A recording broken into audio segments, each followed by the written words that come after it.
Chapter 11, Prison of Zand. The two demons talked about the day's lunch. They dragged Vivi along like prey they'd caught. They didn't care if she listened. She was irrelevant to their lives, just a piece of amusement they decided to bring. Vivi couldn't guess what they planned to do with her. Ithar's priests claimed demons ate humans for breakfast, though that was probably made up. Most humans had never even seen a drawing of a demon. Still, Vivi doubted kindness was waiting for her. The ride was bumpy and rough. The only warmth she felt came from the tight ropes around her body. Her neck hurt from keeping her head up, and her boots scraped against the stone. The forest around them had no clear path, but the demons seemed to know their way. Dirt patches showed footprints, and glowing mushrooms were cleared aside. Above, the daylight gems began to dim. There was no sun underground, only the gems that dictated day and night. Evening was coming. The demons chatted about their lives. Names Vivi didn't understand. The younger one with the rune sword was called Jelly, a guardsman. The older demon was Hoss, his superior, though Vivi wasn't sure how. Occasionally, ether auras appeared from the forest, signs of monsters, but the demons didn't avoid them. They simply reacted. Hoss used his bow to ambush them. Jelly cleaned up the rest with his rune sword. They were hunting monsters. Interestingly, they didn't seem to wield spirits. Did their power come from their own ether reserves? Each must have carried at least 1,000 ether. After half an hour, Vivi's muscles ached. She could have walked, but they'd rather drag her. Was it to humiliate her? Lucius had promised they'd escape once he recovered, but his ether was still depleted. "We'll live," Vivi told herself. "It's not over yet. We'll live and we'll grow." Then she saw it. The forest sloped upward, and beyond it, the sky itself seemed to rise. The light grew dimmer, replaced by the glow of countless green mushrooms. "Still awake back there?" Hoss called out over his shoulder. "I'll be honest, your chances of survival are none, but I like to root for the smaller animals, so here's my advice." As they crested the hill, Vivi saw what lay below, and her breath caught. It wasn't a camp, it wasn't a city. It was a colossal glowing wall stretching toward the heavens of stone, built of gray bricks crawling with glowing fungus.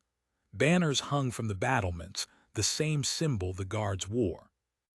And surrounding the wall were thousands of glowing spikes, jutting from the ground like the thorns of a massive rose bush. "Power is everything," Hoss said, dragging her toward the entrance. "That's the only advice you'll ever need. Power is earned through strength. Strength comes from ether. Ether is power. You said you wanted to grow. In Zand, you'll grow strong or you'll die." Zand. Vivi froze. The name rang in her ears. Zand, the prison her grandpa had mentioned. The one that enslaved the Greenwich Hunting Company. "First time in an ether facility," Jelly asked, amused. Panic surged through her. Could she escape? Could she lie? Could she convince them to let her go? "Lucius," she shouted in her mind. "Wake up, we need to escape." The spirit stirred. Lucius looked through Vivi's eyes. "I sense ether," he said.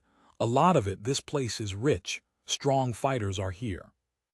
"None of it's for us," Vivi thought. "We're imprisoned." "No, Vivi," Lucius said. "This isn't a prison, it's an ether facility." "Why do you sound so excited?"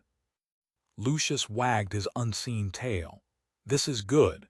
Maybe even better than hunting in the 4th level. There's so much ether here." "You're making no sense." "Don't tell them anything," Lucius warned. "Don't mention me. Don't reveal your strength. We'll conquer this place easily." "Lucius, what are you?" But the spirit fell asleep again, leaving Vivi alone. The demons led her to the front gates. 2 guards stood by the portcullis, their ether blazing strong. "A new catch?" one asked. "Yeah, a human," Hoss said. "Saved her from a pack of surge hounds. Lucky girl."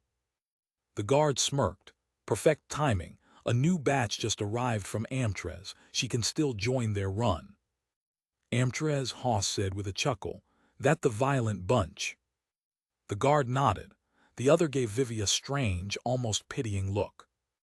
"Look at that," Hoss laughed. "You'll get an introduction and all." Vivi stayed silent. She was too stunned to resist as they dragged her past the gates. Inside, the walls turned pitch black, made from black hardstone, one of the toughest materials ever mined. It could resist anything short of a diamond rune saw.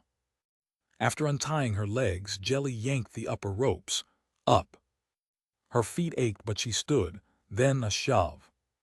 They passed through endless doors of steel and hardstone, guards at every corner, doorkeepers at every gate. Escape seemed impossible. Finally, the last door opened. Vivi stepped forward and froze. She had expected cells, chains, darkness. Instead, she found herself standing in a bustling town square. Chapter complete. If you enjoyed it, like, comment, and subscribe for more light novel adventures. Tune in for the next chapter,